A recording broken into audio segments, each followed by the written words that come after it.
Hey everyone, welcome to episode 3 of the Write Your Own Story podcast with myself, Connor Hillick. Today's guest is Lucy Lord. Lucy is a Sunday Times bestseller with her book Food for the Soul. She's got a degree in sports and exercise, spent 10 years in pharmaceutical sales, and is now building her brand and love for cooking and baking. Most of all, she's got a great philosophy and mindset around life. We have a little intro chat, talk about conventional career paths and busy lifestyles, taking risks, building food for the soul, mental health, and much more. I could have talked to Lucy for hours on end. She has a lot of nuggets of wisdom, so I hope you enjoy this episode as much as I did. Lucy is at Lord Lucy on Instagram, and her website is lordlucy.com. I'm at C Hillick on Instagram, and my website is connorhillick.com, where you can find recommended books from podcasts and much more. If you enjoy the podcast, please subscribe, like, and don't forget to tell your friends so that we can inspire more people to write their own story. All right, so Lucy Lord, welcome to the podcast. Lucy Lord or Lord Lucy, as you're known on Instagram. It's a nice title to kind of bring yourself up being called a Lord. It sounds a bit pretentious, doesn't it? It's just my last name and first name, but when I've got to give my emails somewhere because it's at lordlucy.com, I'm a bit like, oh, please don't think I'm a dick. Please don't think I'm a dick. It's like, I think though it's really strong, right? So like if you ever hear like some people be like, that's a really strong surname or something. It's a really strong surname. Short and snappy, isn't it? Yeah, and a little bit of alliteration in there. Yeah, I like that. Really rings off like your tongue and rolls off. So you're back in Aberdeen. After being in Australia, home for good or for the foreseeable anyway? Yeah, home for the foreseeable. So I came back to Scotland because that's where my mum is. So I just came to hang out with her for a little bit whilst I self-isolate. And I then will move back down to Cheltenham in England, which is where I was before I moved to Sydney. But yeah, I was in Sydney for 5 years and then kind of got that feeling like it's time to leave, and then you look around and you're like, oh, why? Because there's so many beaches and beautiful things, and it's an incredible lifestyle. But yeah, I just got that feeling to start a new chapter. So in Scotland for about a month, and then I'll head back down south. Yeah, I think like we might get into it, but I haven't been to Australia yet. But when I see like say your story or something or a reel on Instagram, and you're seeing sunset, sunrise, beach, and like, I don't know, a dip in the sea where you're not kind of shivering and having to put on like a coat straight away. Yeah. I don't know why you'd leave, but then at the same time, like home is always home, and I'm sure like there's always reasons to come home, right? After having certain experiences and stuff. Yeah, and it's quite, what makes Australia great, I think, is that it's quite, you can't just jump on a plane and land there and be like, okay, I'm going to work here and I'm going to live here, because visas make it, really difficult. So you kind of know that you're on this ticking clock. So I think that knowing that makes you appreciate Australia so much more. And so things like getting up early for sunrises and appreciate, traveling more and visiting things more, you really do a lot more of them because you know that your time is so limited there. Whereas one of the reasons I came home is I said to myself, if I was a citizen here, would I still be here? And the answer was no. Yeah. And the funny thing is, I was in the UK last year for 8 months during lockdown. I got locked out of Australia. So I was here for eight months. And I kind of snipped a bit of my lifestyle that I've curated over in Australia and brought that over here. And so things like getting up in the morning and going for walks and sunrises and like all this nature stuff was amazing, and is something that, having grown up in the UK for at least 20 years of my life, I'd never appreciated before. And everyone was like, oh my God, England looks incredible. I'm like, I know. I was the same, right? So last year I went home, like I live in Dublin and I'm from the north of Ireland, or Northern Ireland, a place called Derry. And I went home for 3 months during lockdown. Yeah. I never realised how pretty home could be. And I've heard Derry's amazing. I've heard Derry's beautiful. You've heard, we'll sidetrack for a second and say you've actually heard of Derry, because I've heard of Derry, yeah. Well, like you can add that into your tour when you come over to Ireland. It's genuinely Ireland. Both Ireland and North of Ireland are on my bucket list to try, because I've been before, but I was too young to kind of appreciate it. But I've got friends in all these different places in Ireland, and they keep being like, "Okay, I need to go there. I need to go there. There's so much. But it's by the coast, isn't it? Derry's by the coast, is it? Yeah, and it's near a place called Donegal, which is like even prettier. Again, so there's a lot of things that you can do. we'll make a list off the podcast. Make a hit list for me. You can do one for me for Ireland, and I'll do one for you when you eventually. A little bit of Scotland and a little bit of England or Australia. That would actually be a lot better. I really like that one. But like, I also didn't realize how good walking could be. Like, I didn't know how much I was about to love walking and appreciate walking. And so like, I'll kind of sidetrack for a second, but you talk about mindfulness and food for the soul, right? Which we'll come to, and like mindful eating. I've since discovered mindful walking. Like, I didn't know there was such a thing, right? But I think it's just called putting your phone in your pocket or leaving it at home. And like, because I do go out in the morning, I'm like, sunrise, Instagram. But I take a little break from that and be like, okay, this is an hour to myself where I'm just going to enjoy it and kind of enjoy walking and enjoy a bit of nature. And look up rather than look down and get. I mean, I think we're all guilty of it, but I think it can feel. I don't know. Did you find it uncomfortable at all going out without your phone or? Oh, it's so weird. Like, even it's so weird. And like, I go for a run sometimes, right? And like, I don't know. I don't really want to wear a thing on my arm to put my phone. I don't really want to hold it. And then I'm like, oh, I need music, or you know, maybe I should bring my phone in case I come across someone who's had an accident and I have to ring an ambulance. I'm just thinking up all these excuses to have my phone, where it's really leave it at home and go have like 40 minutes to yourself kind of thing. But you get so anxious and stuff. And I think some of that even comes from, I don't know, whether it's your job or Instagram or your friends, are thinking, how can people live without messaging me for an hour? And I might not reply. Nobody messages me all that often, by the way. I know. I literally like I've tried to pick up the habit more of leaving my phone in, like leaving it on charge in a different room, and just living my day without it, kind of stuck by my side, because I used to have it like as an extension of my right arm, and like I'll have it in my room for a couple hours. I'll go up and grab it, flip it around. And most of like the garbage notifications are off anyway, but like no messages, no calls, no WhatsApps, no it doesn't make a difference. What was I ever worried about? And like, even if you're walking around with it in your pocket, like you're aware that it's there, and you get those phantom vibrations. Like, I got a message now. I didn't even get a message, so I'm just making that up. It's just easy. It's just an easy distraction, and it's something that. I can't remember where I heard it, but it was this practice of, taking note of what everyone else is doing when you say go to the post office, you go to a cafe and you're queuing for a coffee or to post something, and everybody first thing they do is like stand still, nothing to do, take out phone, and you kind of look and you're like, everyone's on their phone, and then the more you start to realize that, the more you see, it's like the tube, everyone's on their phone, the train, everyone's on their phone, the plane, you're on a 13-hour plane leg. Can I get Wi-Fi? I know, can I get Wi-Fi? I'm on my phone, and I'm like, this is toxic. But I think until you see that in other people, it's hard to see in your own self and your own behaviors. And it's kind of like the advice that you give others is the advice that you need to give yourself. And when you start noticing others on their phone, you're like, oh shit, I need to get off my phone. Yeah. Exactly. That's one of my favorite sayings. I know. I started to learn that. I was like, I give really good advice to people. I'm like, I could take a lot of that myself and really put it into practice. If I put like 5% into it, I'd be in such a better place. Yeah. But so podcast, right? As I messaged you last week, threw out a random message and got a reply, which I was very happy with. We even talked about double messaging when you try to make sure something happens. But it's called Write Your Own Story. And like, why I wanted to bring you on as well is I think you've got a really cool story, right? I don't fully know it. Like, I don't actually know you. I mean, I did have to learn a lot about you for this, right? But really cool story coming, from what we know from uni until now.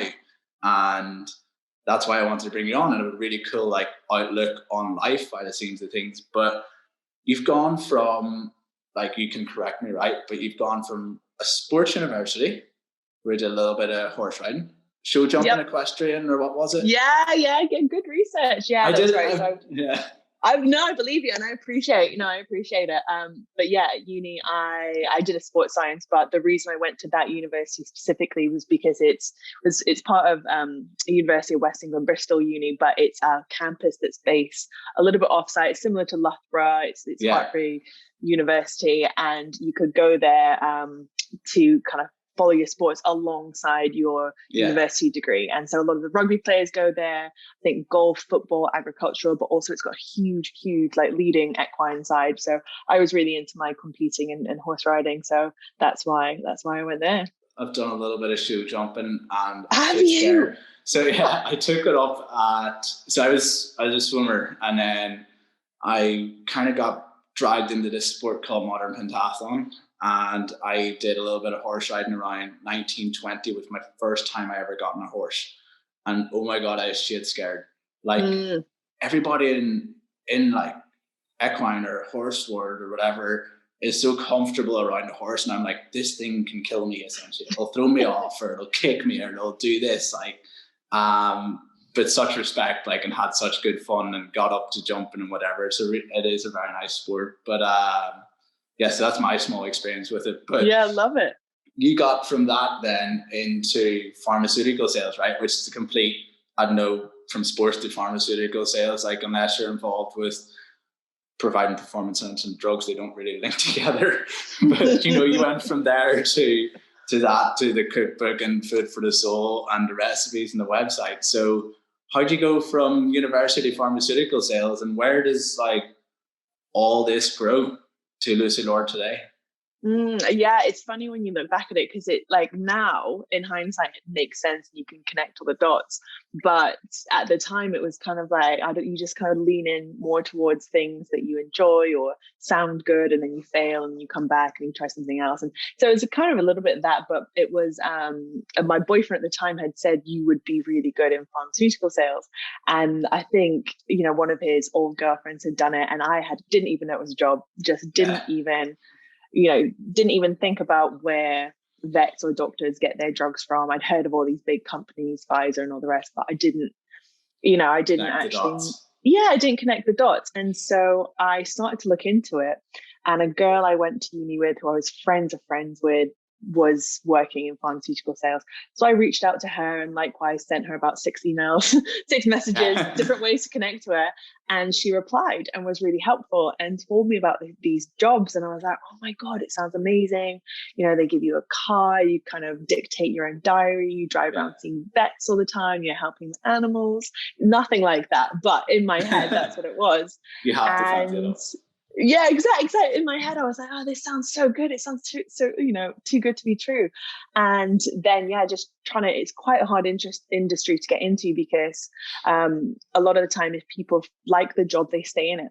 All the people that I've worked with, the majority of them have been in it for 20, 30 years, and it's what they will continue to do. It's a job, like it's a life job. You get in, and you can either do the sales side of it for years and years and years and get really good at it and earn more and all the rest, or it's got a very stereotypical career ladder where you build it like sales manager, and it was hard to get my foot into do. That's kind of the right thing of it. But it's quite hard to get into. So I did. And it's why I really liked your email, because you emailed me, which is the only thing I check regularly, like DMs and stuff like that. I wish I had the time to sit and, go through those more thoroughly, but I don't. So I miss so many DMs, but I searched your name when you emailed me. And I was like, does he, follow me, or does he just say that? And then I was like, oh no, he does. And I kind of looked through your page and all that kind of stuff. And that's why I really appreciated it, because for me to get my foot into the door of pharmaceutical sales, it took me months and months of emailing, LinkedIn stalking, phoning. And it's funny because I favorited all of the emails, and I can't remember doing it. I favorited all the emails of replies being like, you're not going to get into this industry, give it another 10 years, try going through this avenue, or, try doing this job first. And I was like, that's not the job I want to do. I want to do this one. So just a couple months of hard grind, and then some company just took a chance. And I remember them saying, they were just like, you know what, I don't know why I'm doing this, but we'll offer you the job. So I snapped with both hands, and I moved from Scotland down to Birmingham, and I didn't know anybody, and I was there by myself in a 2-bed flat by myself in Birmingham for about a year, just getting my head round I think I love that this job was. I love that. Like, and like I've done something kind of similar. I think you're just like 5 years ahead of me on everything here. But I mean, not that I'm saying how old are you? 30. So you're like, we're the same age probably, but I think your career is about 5 years ahead in each phase than mine. I'm sure it's not, but it might look like that on mine. But I mean, I'm not predicting that I become a best-selling author in 5 years, but we'll see.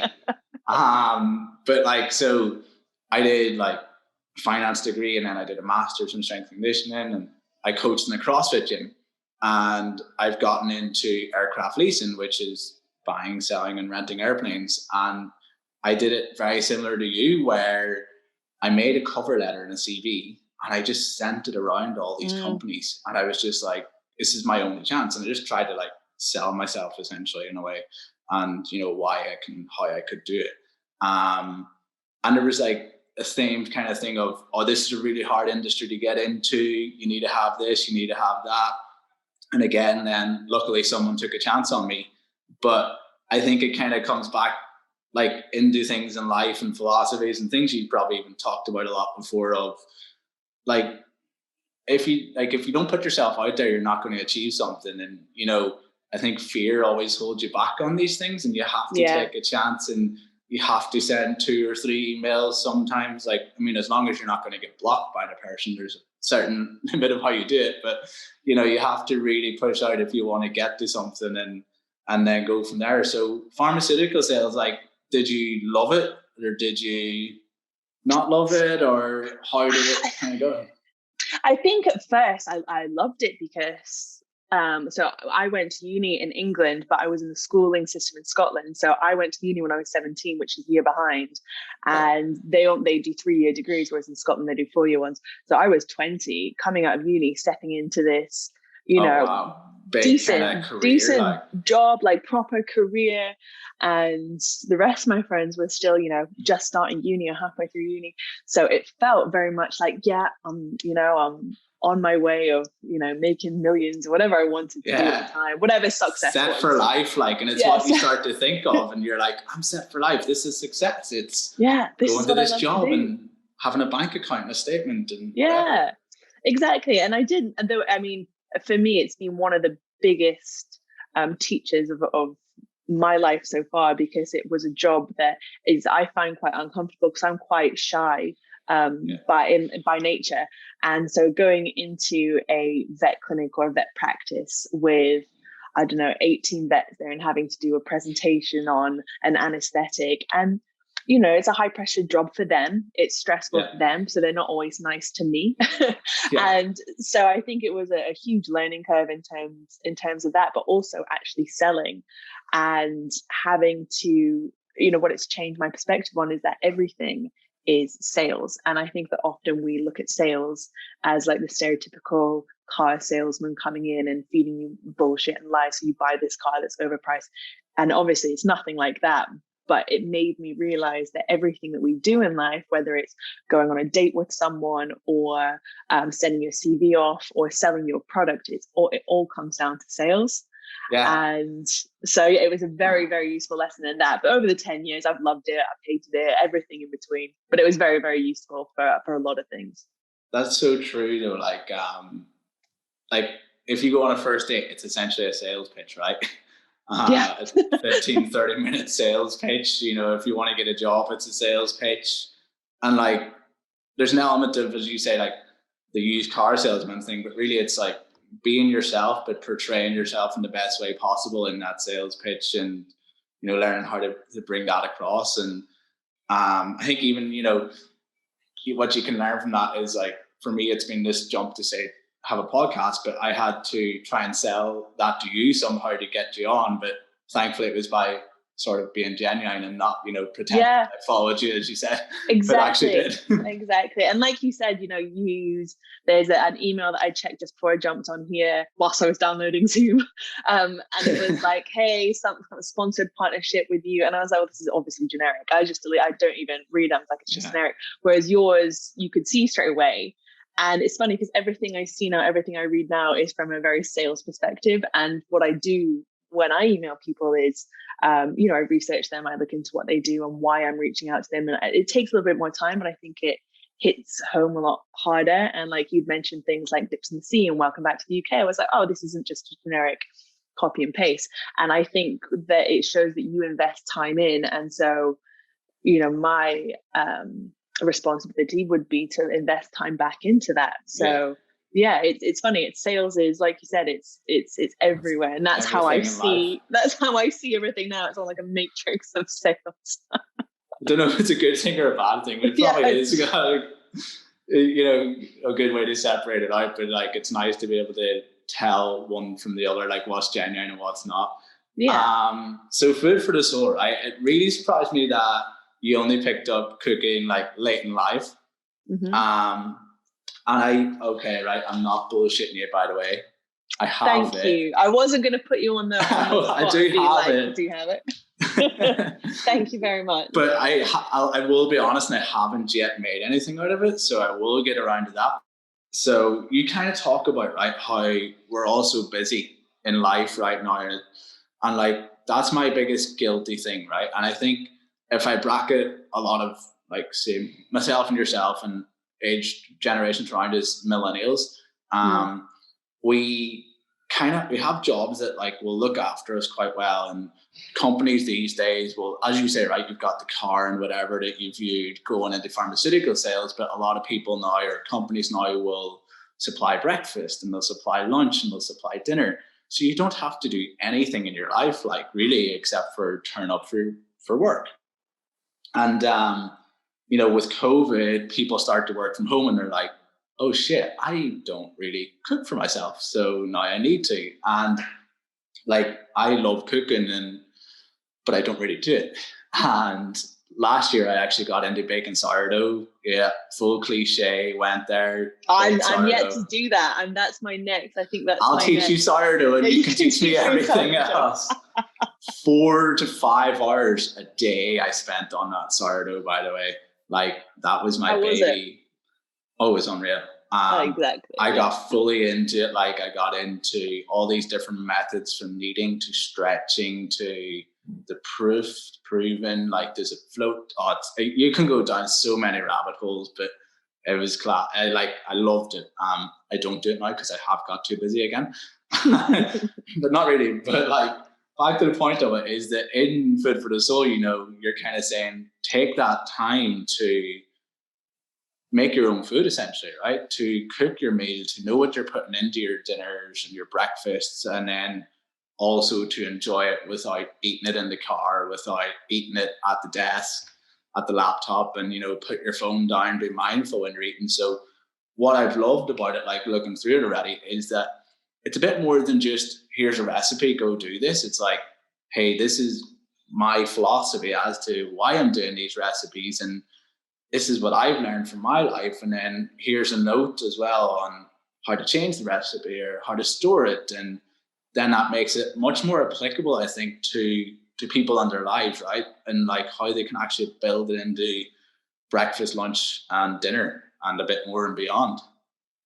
Yeah, I love that. And thank you so much. I love that you read it with that, and that you picked that up when you read it, because that's how I wanted to put it across when I wrote it. I didn't just want, and the publishers were like, you can do whatever you want. You can put words in, you can just do recipes, you can do whatever you want. And I didn't want to just do recipes, because I think there's so much more, like you said, around the philosophy of, it's not just what we eat, but it's why we eat, and it's how we eat, and kind of tying all of those in together underneath this umbrella of like Food for the Soul. It's not just salads and like beautifully marinated things and all that kind of stuff. It's much more comes down to how we're eating it, and the whole kind of environment that we're in around food. Is it something that we slapdash and have on the go? And it's like you said, it's all come from things that I've done in my own life. And I didn't learn to cook until I was, I don't even know, like 21, 22. In that Birmingham flat was where I kind of started. Just started getting into it. And yeah, I fell into the trap of just grabbing things to go and eating breakfast whilst doing my makeup, whilst tweeting, whilst driving to work, all just that horrendous kind of setup. And at the time, it didn't feel right. You nearly wear that with a badge of honor, though, right? Yeah. It's like, oh, I had breakfast in the car while I was coming here, and I did this and this and this morning. And I think now, like, I think your book's at a perfect time as well, because we're realizing that we don't have to do that. And that we actually can have a little bit of time to ourselves. And like, it's okay to put it in. It's like, you know, I mean, all these things I've said myself, so it's not throwing shade on anyone else, but it's like, I was working through my lunch break, so I haven't had lunch. So I just kind of scoffed something at the computer, or like I was working until 11 p.m. last night, and it sounded, and it, you know, intentionally at the time was meant to be this like, oh, look how busy I am, look how hardworking I am. But actually, you know, when I hear those things now, I just kind of think, oh, like, why have you prioritized yourself under that?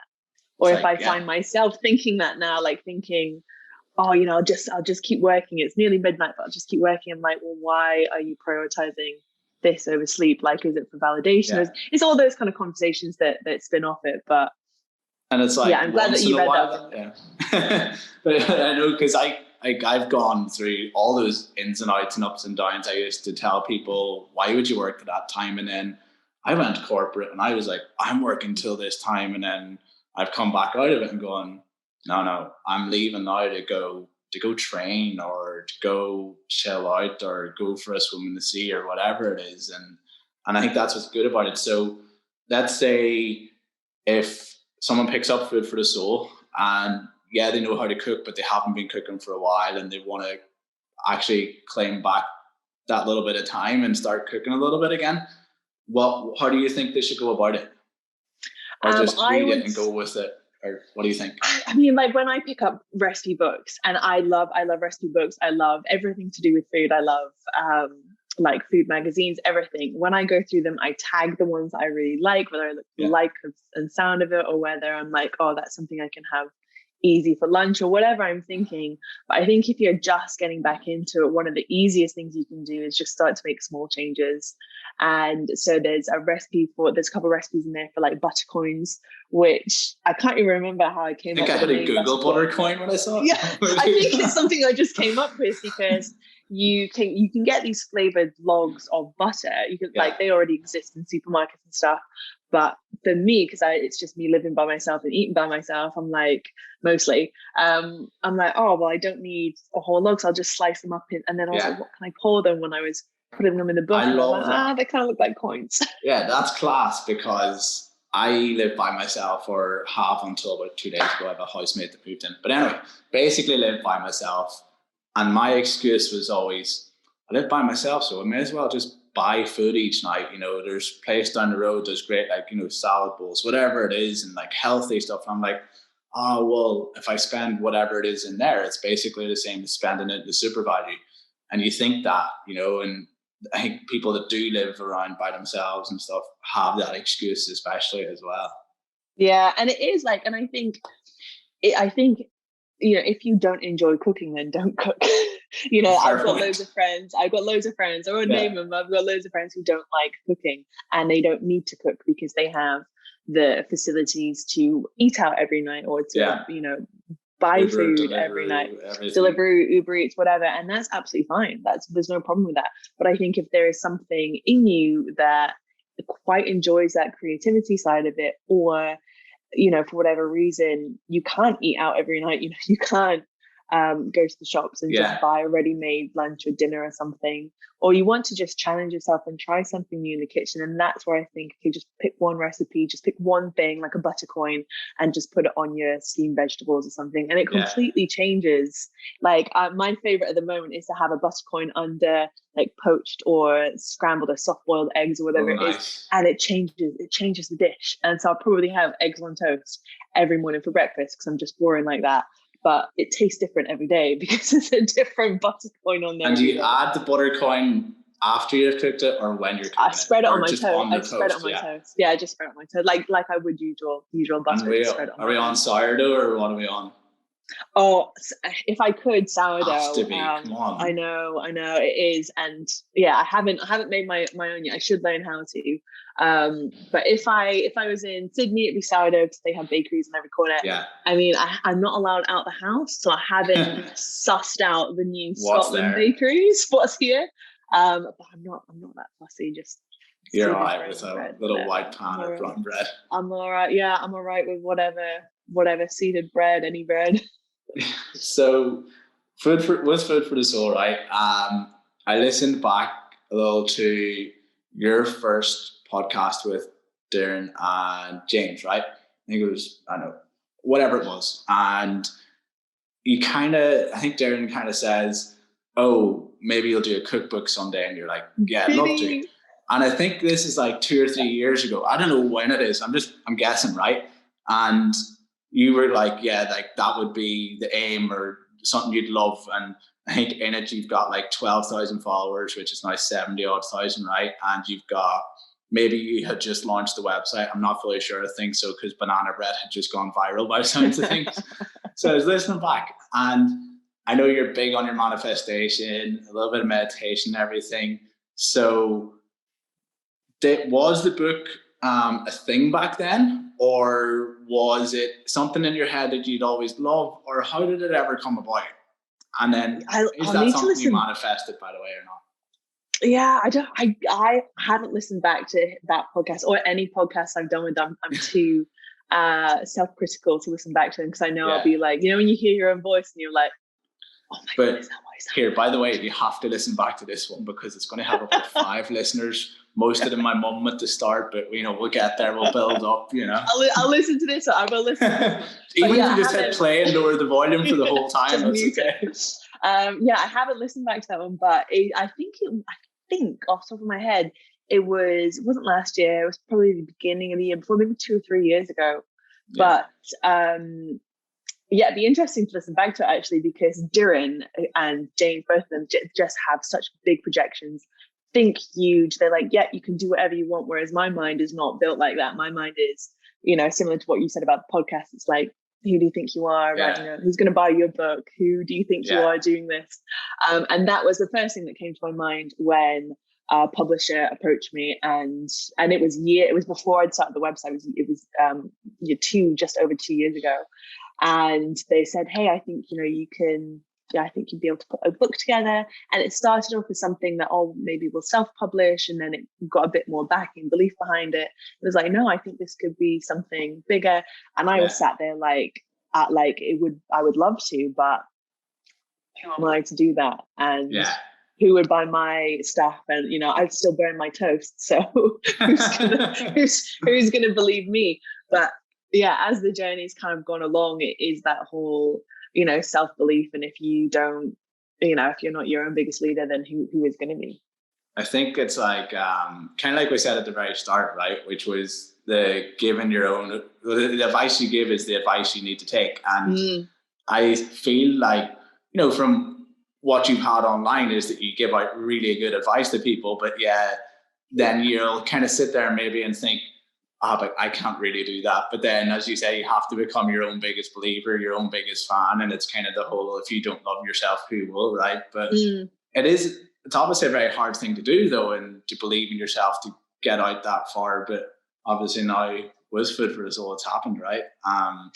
And how do you think you worked on that? Like, how do you think you got better at believing in yourself? Or is it the whole surround yourself with the people that you want to be as well, like Darren and James, and who have big dreams and are so confident, and that eventually rubs off on you? Or is it a lot of practice, like through meditation and different things, or what?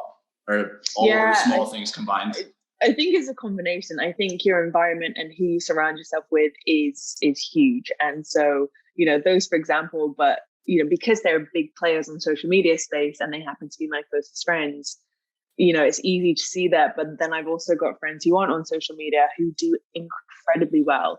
And so I think that it's who you surround yourself with, and seeing people believe in themselves so much, and then stuff just comes their way, stuff starts to happen to them, and you think, why is that not happening to me? Why can't I do that? And it's, you kind of reverse engineer it. You're like, oh, well, I don't believe in myself to start off with. But I was thinking that this morning, obviously I can't kind of go out for walks and stuff, but I'm lucky that I've got like a garden space. So I'm kind of out whilst the sun's out in Scotland, just kind of walking up and down the garden.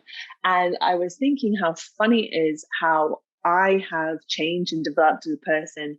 And, I wouldn't say that I 100% back myself on everything, but that voice, which is the one which is saying, who are you to do this? You can't do this. No one's going to buy this. You're rubbish at that. You suck at that.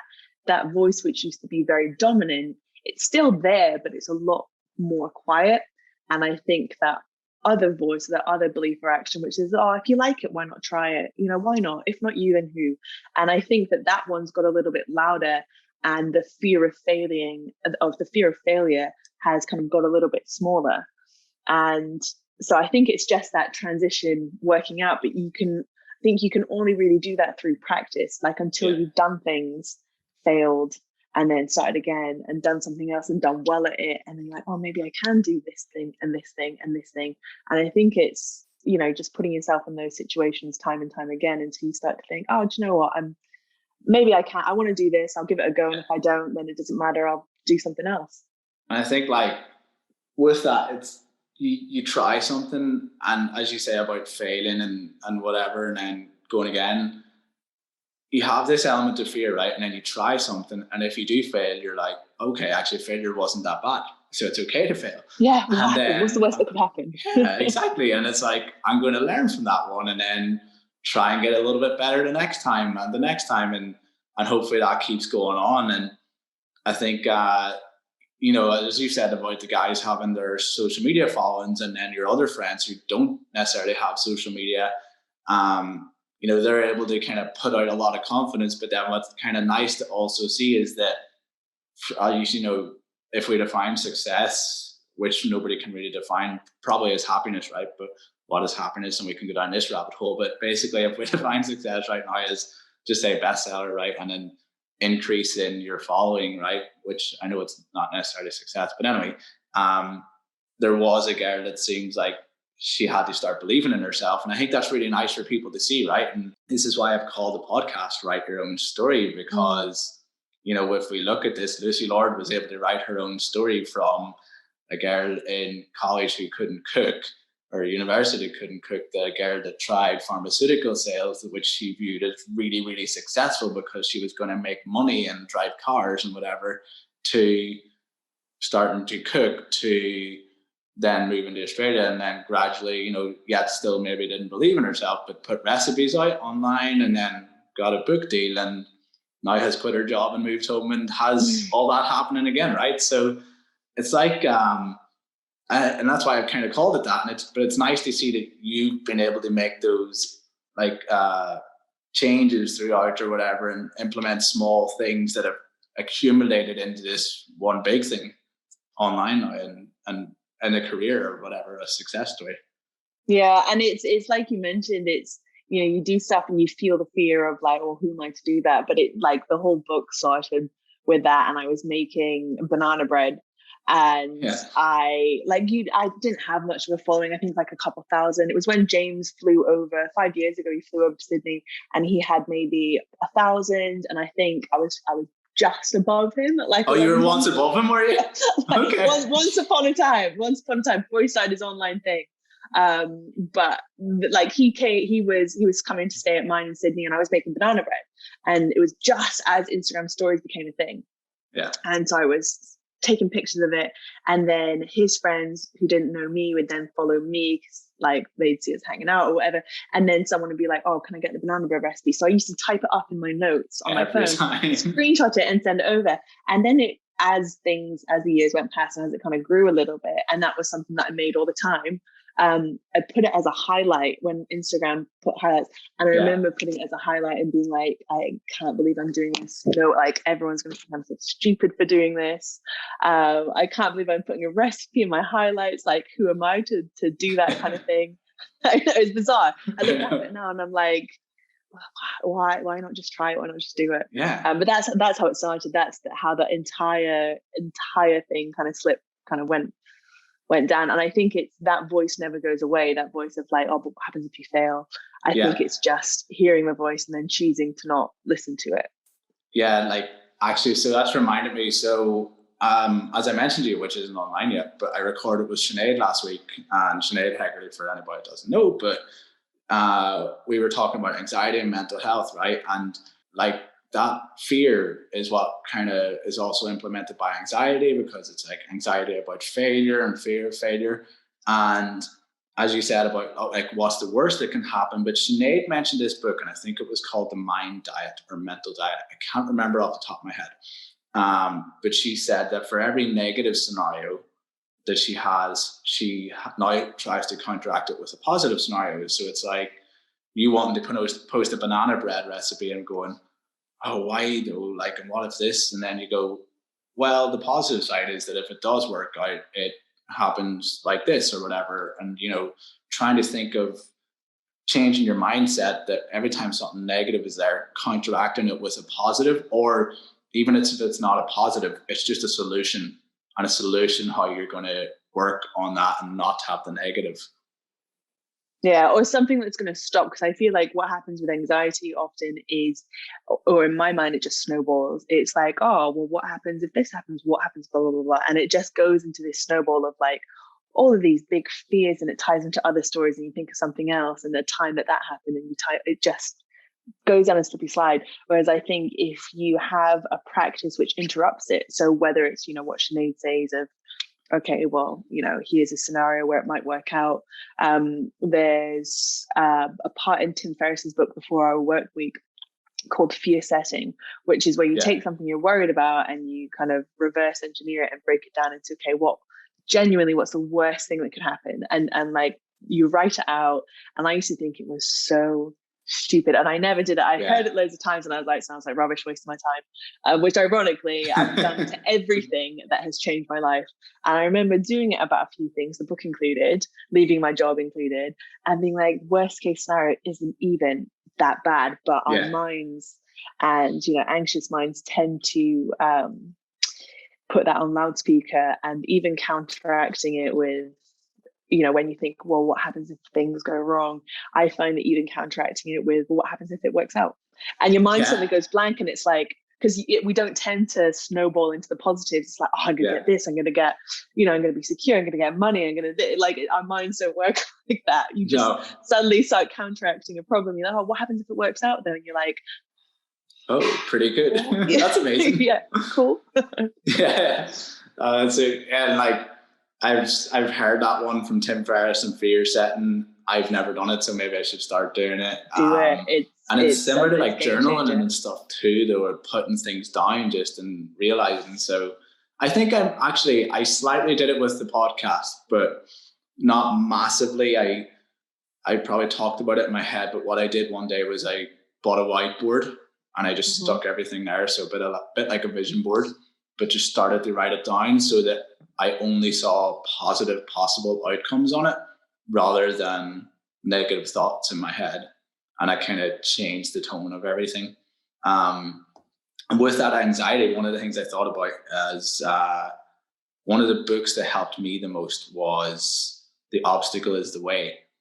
Because it's kind of that fear thing again, is you think of everything as an obstacle, and then you realize that is just to set you on a new path and make you better and make you stronger. And I mean, I read it so long ago, I'm not sure I've interpreted it correctly there, but it was one that at a certain time, like, really helped me realize that this is what is supposed to happen to everybody. And these obstacles are what help to make you better and stronger, and to change your mindset from looking at them in a negative way to start looking at them in a positive way nearly, or as a new scenario to help you continue forward.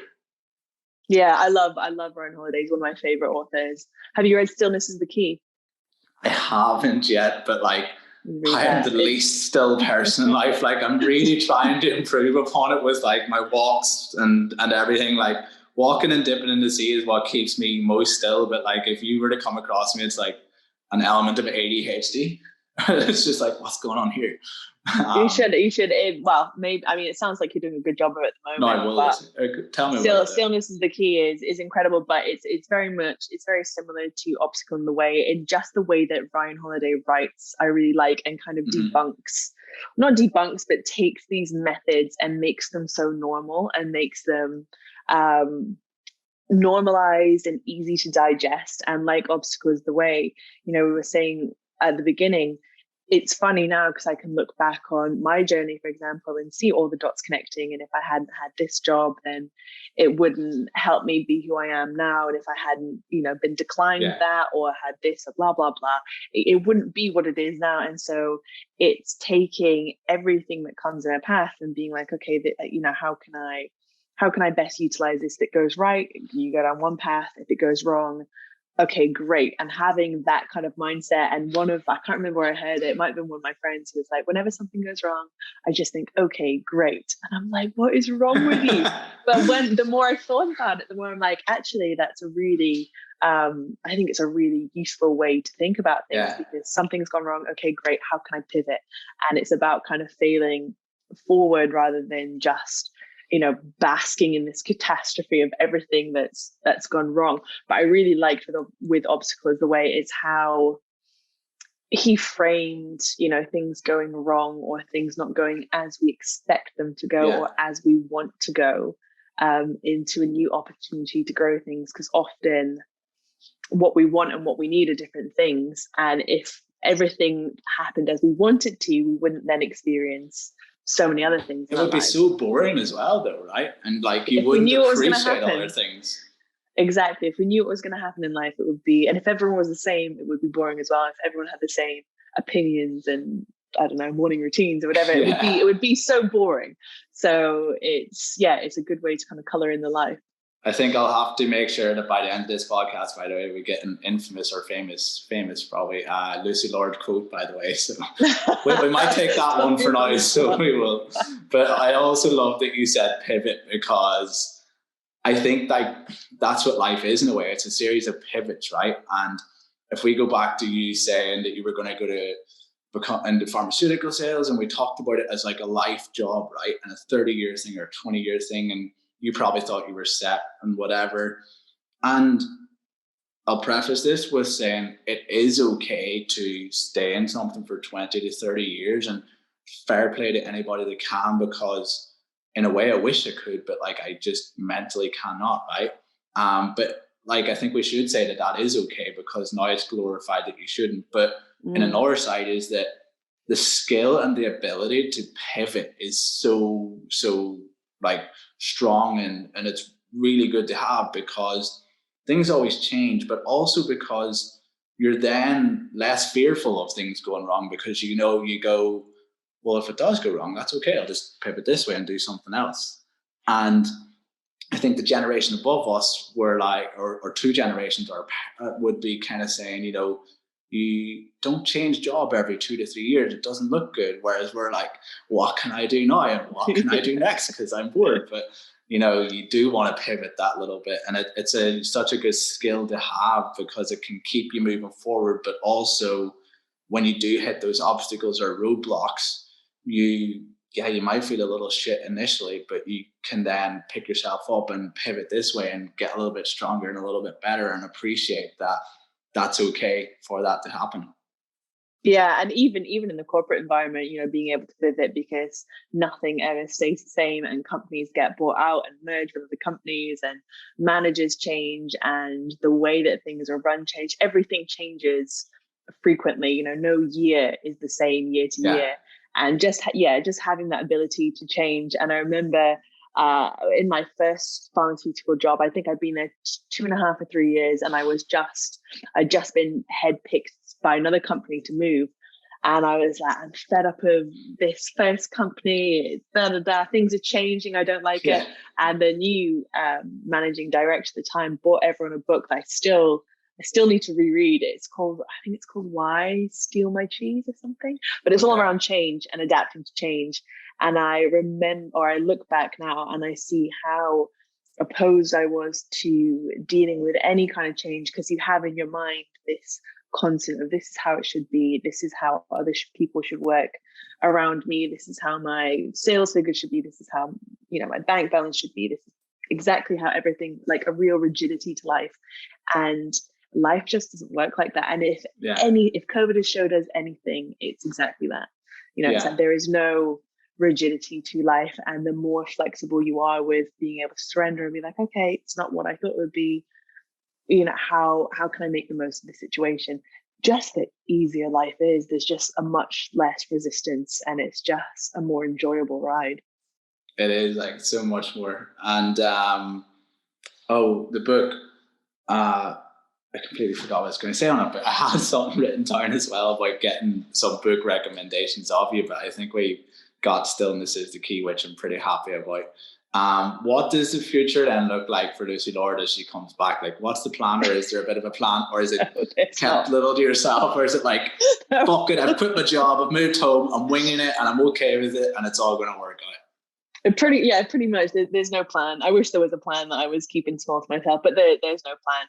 It organically came to an end in Sydney. So I was in the UK last year, and I had the best time. And I don't know whether it was because I was in the UK, and the UK had an amazing summer last year, and it was sunny, and I was still working my farmer job in the from 2 o'clock in the morning until 7 or 8. I was about to ask about this actually, so keep going, and then I'm going to come to that. Yeah, so I was still working that, but then all during the day, I had time to do my own stuff, and it tended to be food stuff or book stuff or website stuff. And I looked back at it and I was like, I wouldn't say happy, because I was happy beforehand, but I was so in flow. I was so loving what I was doing, and I had real purpose to my days. And I don't think that was because I was in the UK. I think it's because I was doing food stuff and book stuff during the day. And I'm unable to stay in Australia without having my pharmaceutical job. So to leave just seemed so, it was like an organic choice of like, oh, do you know what? I don't want to do this anymore. And if that means not being here, I'm okay with that, because I was there for 8 months last year and I didn't hate it. I didn't hate being. It didn't make you miserable. So that's didn't make me miserable. All those things that I kind of told myself when I essentially ran away 5 years before. And so, I don't know what the future, I don't know what it holds. And it's the first time in my entire life I've had no plans. I've got absolutely no plans. You seem very content with that though, and very happy with that. Yeah, I think I just have a blind faith that it's all going to work out. But then when I start to think about it too much, there's this other voice in the back of my head. Don't think about it. There's this other voice in the back of my head, which is like, you still got bills to pay, you still got this, you still got that to pay.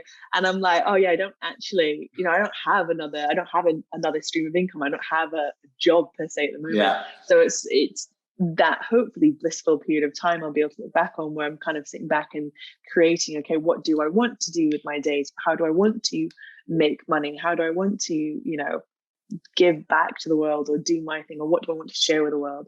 So hopefully in this time I'll be able to come up with it. How did you sleep last year in those 8 months, I guess, is one question. And how did you get the energy to do it? Or is it because you were doing what you loved that gave you the flow and the energy anyway? Yeah, I think it's, again, it comes back to when you were sending your CV out to all those companies, and I was sending my CV. When you're so passionate about something, you just find a way. There is no plan B. 100%. You will just, when you have that fire, you will just find a way. And I think I put on some caption the other day, it was when passion outweighed circumstance. And last year I'm glad we couldn't go out. I'm glad we couldn't go to any bars, because I was absolutely, I was spanked the whole time. And I look back at pictures on my phone, or when I've screenshots from when I've been FaceTiming the boys in Australia, and I literally look 10 years older and sleep deprived. And it was pretty hard going. And then in June last year, just after I'd submitted the book stuff, I just was like, no, I'm taking a month off social media. I'm not posting anything. I'm not going on that. And I just napped throughout the day. All these things which I never allowed myself to do before. Napping throughout the day. I was sleeping in. I was doing I was just ordering takeouts all day because I'm not cooking. I don't want to go in the kitchen. So I think you do have to go to as you said, right? So everything in moderation, including moderation. And sometimes you have to go all one way. and then counterbalance it all the other way, and then come back to somewhere in the middle. Come back to the balance of what feels good, or the equilibrium. But yeah, it was. I would never do that. I would never ever do that again. But at the time, until book 2. Well, although you'll not be in pharma, so you'll hopefully not be working 2 a.m. until 8 a.m. I would love to do that whole process again, but balancing it with another high pressure job and sleep at the time, and knowing fine well that, you know, my bosses in Australia were being like, we're still paying this girl and she's over in a different country, like, you know, what's she doing? Having that pressure as well. I would never do that again, both together, but luckily I won't be in that position too. I know. And how do you plan on dips in the sea when you're back in Cheltenham? Because Aberdeen, I know, is probably as cold as Ireland, if not maybe colder, I'd reckon, in the sea. So what's the plan for a dip in the sea? And what's the plan for meditation at sunrise? Or is there? Well, I mean, again, I'm self-isolating at the moment, so I haven't been outside of, like, you know, my home space. I've seen sunrises from my window, but it's funny because last year I was up at the crack of, you know, before, like just after sunset, really, to start doing work. And so I would finish sometimes when I was in Scotland, I would finish at like 5 o'clock in the morning and the sun was rising at like 5:30. So I'd jump on a bike. There's 20 minutes cycled to the seaside and saw some of the best sunrises I've ever seen in my life. I sat there thinking, as if this has been happening the entire time and I just haven't opened my eyes. You wouldn't even know, like. Just not been aware to it. So my real mission is to take some of the things that are so normalized in Sydney and so like, oh yeah, 6 sunrise, oh yeah, everyone meditates, everyone goes to dip in the sea or whatever, is take some of those things and bring them back into the UK, because just like the lifestyle over there is insane. But because we don't have the weather here, it doesn't mean that we can't have all the benefits of going out in nature and, you know, walking or meditating, or, you know, you don't need 30 degrees to sit and meditate. Don't need it. It certainly helps, but you don't need it. And I think when you understand how good these things are for the soul, be it meditation or morning dips or those kind of things, you start to find a way to find that anywhere. And you know, the environment where you are doesn't really matter, because that's a part of you and you take it wherever you go. And there's no sea in Cheltenham, so I won't be dipping in the sea, but just morning walks. Like I did it last year and there's no one out and I'm thinking it's 6 in the morning. 6 in the morning, nice, Bondi is rush hour. Whereas here there's no one and it's beautiful and there's frost on the grass and there's snowdrops and squirrels running around, and in Scotland there's like deer on the garden and badgers everywhere and foxes. You're like, this is insane, as if I've been missing this.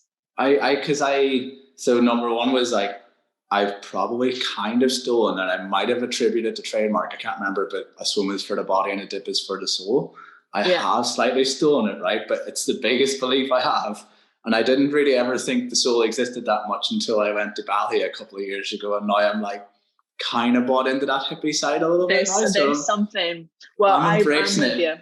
I was the most anti everything, dippy, anti all of that. I was just like, it's all rubbish, it's bullshit. I would kind of not shy away, but anything to do with like meditation or spiritual side, even the words of it, I'd just be like, oh, grim. I'm not even interested in that. Whereas now, you know, and I don't necessarily think we have to put a word on it, but there is something like a deeper connection somewhere out there that we can find within us. In here. There's something there, and I think it just comes down to what feels good for each person individually. And if morning swims and walking in the morning doesn't feel good to someone, don't do it. Yeah. And I think that's why, you know, with things like morning routines, I used to be I'd find people who I admired and I'd be like, well, what do they do first thing in the morning? And I'd try and like copy it word for word. And you just find yourself rushing through it, because if you start work at 7 in the morning, you've got to get up at 4 to then have an hour walk, to then have a half an hour, I don't know, meditation or stuff, swim or whatever. And it just completely takes away from the purpose of actually what are you doing to set your day up right. It's like you look at some people online and it's like, I look at this red light for half an hour, then I do this for 20 minutes, and then I do this. And you're like, fuck off. like, come on, be a little bit real. But then 100%, like I walk for about an hour some mornings now, and I never would have done that before. But then some mornings it's just 30 minutes or whatever it is. And I've actually found I build my meditation into my walks sometimes.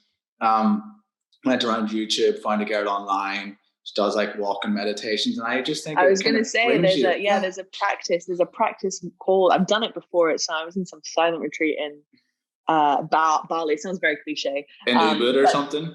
No, it was at the bottom of Mount Batur. So it was I did the sunrise walk, but I didn't. It was it wasn't like a walk as in like go out. They had they had a circle in a field. Yeah.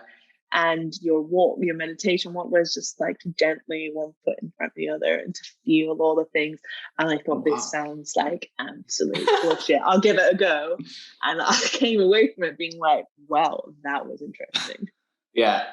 But like, that's one of the things I started to learn on meditation is that it's being present and it's being aware of what's around you or yourself. And I guess what I kind of getting at too is that I could build it into my walk. So I was kind of doing two things at once a little bit, and it's maybe cheating the system, but I think it still gets the purpose. And if you really are that limited on time, you can find ways to build it into your routine that you currently have as well, where, as you say, if you're looking to do an hour of this and a half an hour of that and a half an hour of that can add up a lot and isn't always possible. So there's ways around that.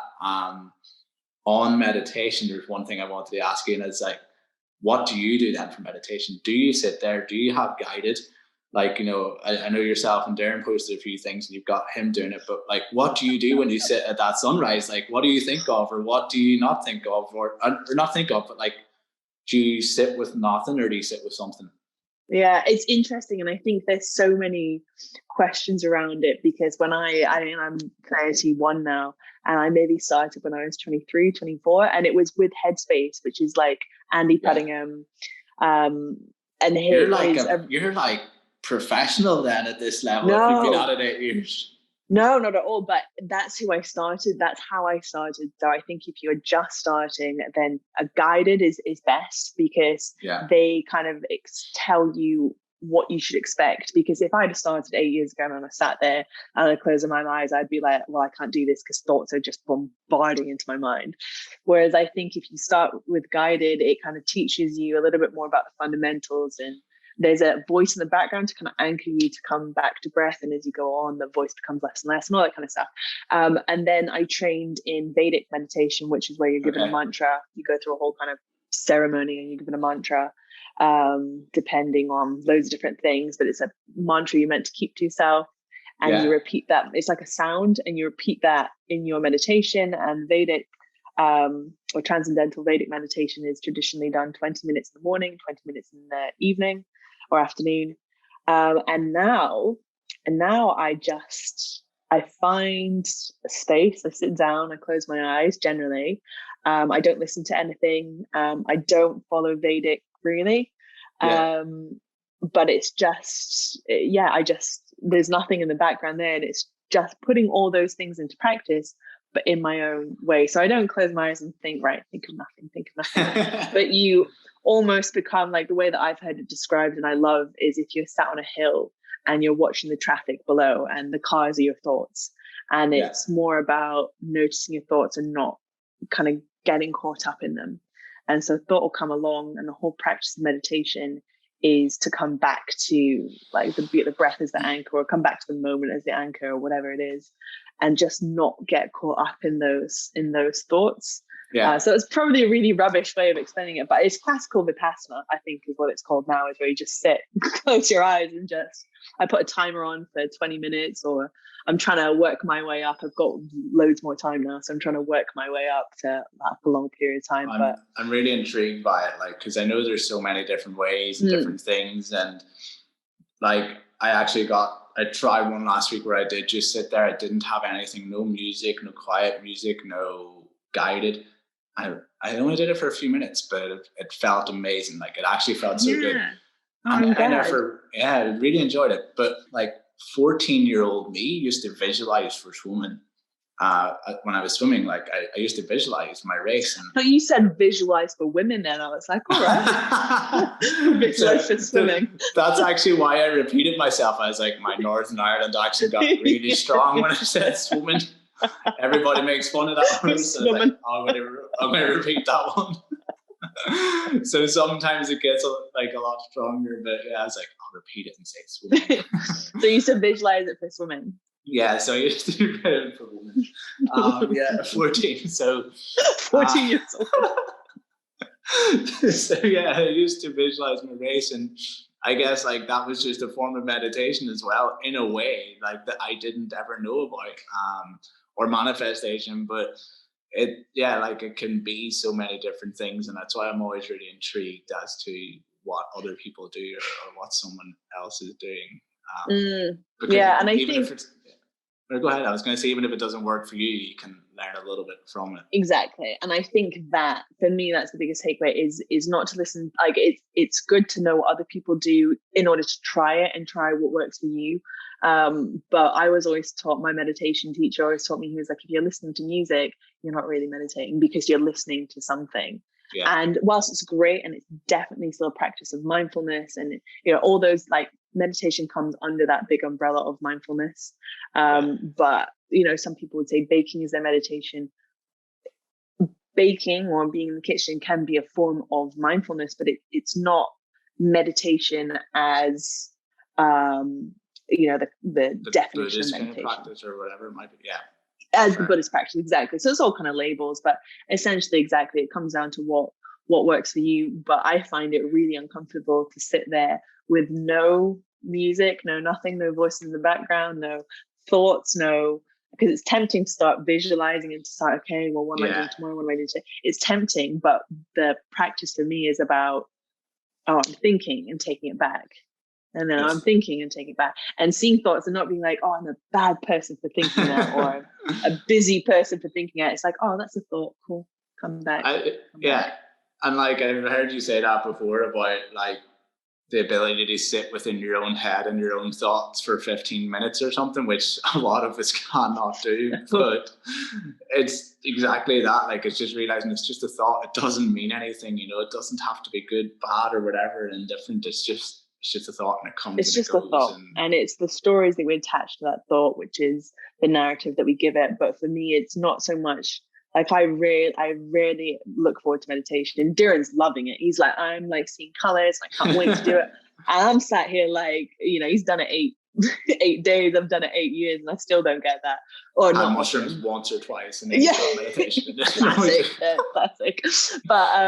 But for me, it's not so much like, I rarely look forward to doing it, and I rarely finish it. Like, I finish it and I feel much more calm and I feel much more still. But I rarely finish being like, oh my God, I feel a 12 out of 10. Yeah. But for me, it's how that practice impacts the rest of my day. And I can say profoundly it affects the rest of my days, my weeks, my times when I'm getting stressed. It's affected everything, but it's when I think of it outside of those 20 minutes sat down, that I can start to see things. And I think once you practice it consistently for a couple of weeks, even if you're doing it every day, even if it's literally just 2 minutes a day, in whatever form you want to do it, you start to notice things. And I think when you start to notice things, much like if you're on a weight loss diet or muscle building diet, as soon as you start noticing those changes, you're like, oh, this thing I don't really like doing that's uncomfortable, it gives me these changes, and therefore it kind of the pros outweigh the cons. And so you just get into the form of doing it. And as it goes on, it just becomes a more and more beautiful experience, and that you can see the thoughts in your head appear, and you can choose to not do them. And even when it comes down to things like habits, you can itch and see that thing and being like, oh, I really want to do whatever it might be. And then you think, and then you have this like moment of time that didn't exist before. That's like, this doesn't serve me. So I'm going to choose not to have that 16th gin and tonic or do whatever. And then you don't do it. And it's like, oh my God, what is this new space? It kind of reminds me, like, it's a lot of like stoicism kind of stuff. And I had mentioned one of them to Sinead about where I try not to get too high and I try not to get too low, and it can kind of sound a bit morbid, but then it steadies you out and you kind of raise your high level and you just start gradually becoming up here. But then it's a similar thing of like meditation, that it puts you in the mind frame to not, get too involved in certain things up too low or too high, but then you notice things a bit more, and it kind of you can improve upon certain aspects of your life and habits. As you say, you become more aware. Don't think I described all that very well, but that's how no, I'm you trying did. to link it You in my did head. And I think that was a very common misconception of meditation, and it was mine as well, that it was like, but I really function well in this high anxiety state, and I get so much done, and I only sleep 4 hours a night. And you kind of think like meditation is going to chill you out and zoom you out, and you're not going to care about anything. And it's like, yeah, haven't paid my bills, don't care.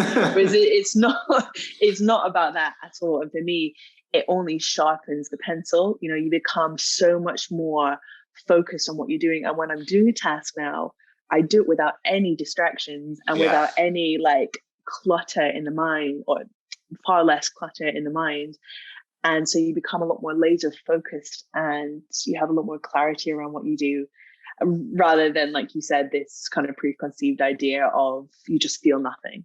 It's not that. You feel amazing and you feel not great, but you don't attach to those stories. You don't get caught up in them. So if I have if I wake up and I feel a bit low, or I feel a bit flat, I don't get caught in that feeling. And so a byproduct of that is that it doesn't tend to drag on for 3-4 days, hours, whatever it is. I can just notice it and be like, oh, okay, what can I do to change the situation? And it's like I kind of say, it's when I had an anxious kind of time in my life and I was experiencing anxiety, and I read a quote somewhere, and it was like, anxiety does not define you. And it's just an experience of an emotion at a certain time that you can learn that.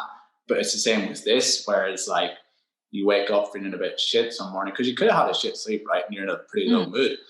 You're like, that doesn't have to define your day. And you start to learn that through things like meditation. It's like, okay, well, this bad mood doesn't define my day. So I'll acknowledge it's there, but then later on it might get better and stuff. And I think you learn that from it.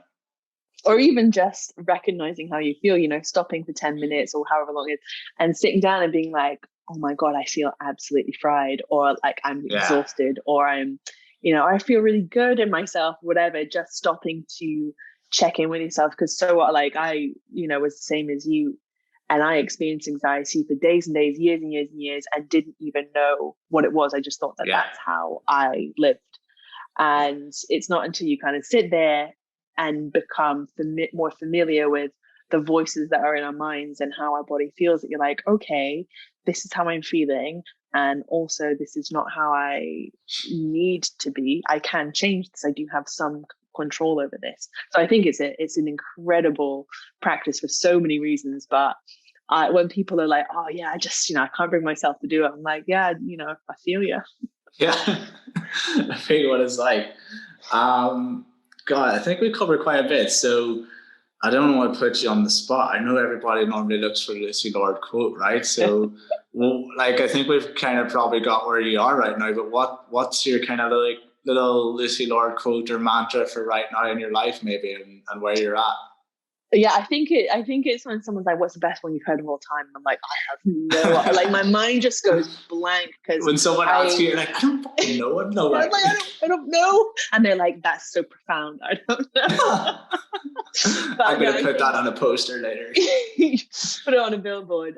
No, I think that with quotes or phrases or whatever it is, I think they're powerful because often we can read them and it makes us like shift perspective. But there's so many that I've heard where it hasn't sat with me, and then I hear them 5 years later and I'm like, oh my God, we are not our thoughts, or whatever it is. But the one for me that I've been ruminating over the past couple of weeks, and I think is a good one for what we've discussed today, is that it's now let me get it right because I don't want to muck it up here. Okay. is that knowing and not doing is the same as not knowing. Knowing and not doing. So knowing and not doing is the same as not doing. So if you know that, for example, it doesn't have to be meditation, but if you know, for example, that getting out every day and going for a half an hour walk, a 40-minute walk makes you feel better, but if you don't do it, then you might as well not know it. Yeah. I think that, I think it's really practice what you preach a little, but not necessarily. Exactly. Kind of like that. Yeah, it is. And I think that it's so poignant when we give advice because it ties into the advice that we so freely give is often the advice we need to hear the most ourselves. Because I think, like, I know, put your phone down before you go to bed an hour or so before you go. I know that. Yeah. But sometimes I don't do that. And then I wake up in the morning or I get into bed, I'm like, oh, why can't I sleep? And it's like, because you're not doing what you say you do. So you might as well not know it. And so I read that and I always kind of chuckle to myself because I'm like, yeah, I think that's a good what one. I need to know. That's really well worded. Like, it's nicely worded. It would resonate with you. Okay. Yeah, exactly. I like that. And we've had a few books. And my thing on books is I like to get recommendations, right? And obviously Food for the Soul is the current book, and it's much more than just a cookbook for everybody. I'm looking forward to my signed copy when you're in Ireland. But the thing about books, right, is I think as well in 2019, 20 or whatever, recent years, it became a badge of honor to kind of say, I read this many books and this person reads like this many books a month. But if you read all those books and you don't put into practice what you've learned from one of them, it's kind of exactly what you said. If you know and you don't do, knowing and not doing the same. Yeah. I think the same can be said for books, right? Because what's the point in reading 20 books and not putting one into practice, where if you've read one really good one and you put it into practice to actually make a difference to your life, that's much better. So what would be your current like little book recommendation? It can be for anything, I guess, really, or what are you currently feeling on books or reading? I think it's a really good, before I think about which ones I'll recommend, I think that it's a really good point because I went through the same thing, which is like, right, I'm in this, I didn't pick up a book until I was 25, 26. Yeah, it was a few years ago as well. Like my mom had to pay me to read when I was younger. I swear to God, she used to give me like a $5 if I read a book. I didn't read when I was younger, and I never got it when people would sit down and relax with the book. I'd be like, how do you have time to do that? I'm too busy being busy.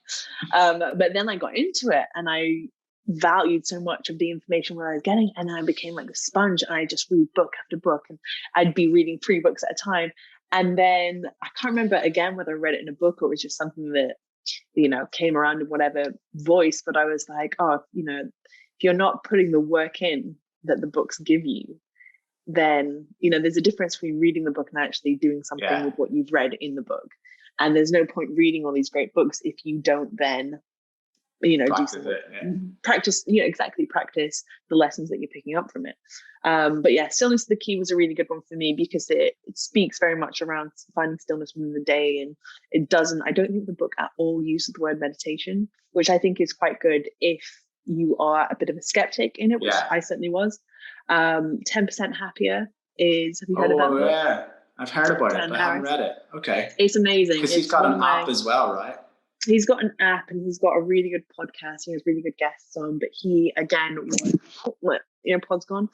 He again was, can you hear me all right? Yeah, perfect. Thank you. He again was somebody who was a skeptic on meditation, and I really resonated with his story because he was a bit of a partier, like, went out on all these late nights and, did all this stuff. And I was like, oh, that's what I was like. And then it kind of crashed and burned, and he found this practice of meditation. And the way that he writes is beautiful because it's a very, he writes very humorously, like he writes a lot of humor and a lot of lighthearted.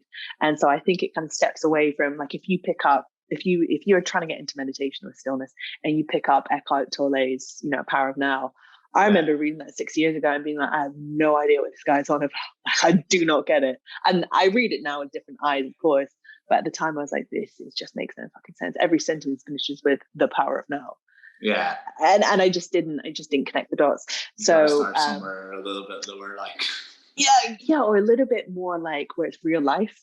And so 10% Happier for me, Stillness is the Key.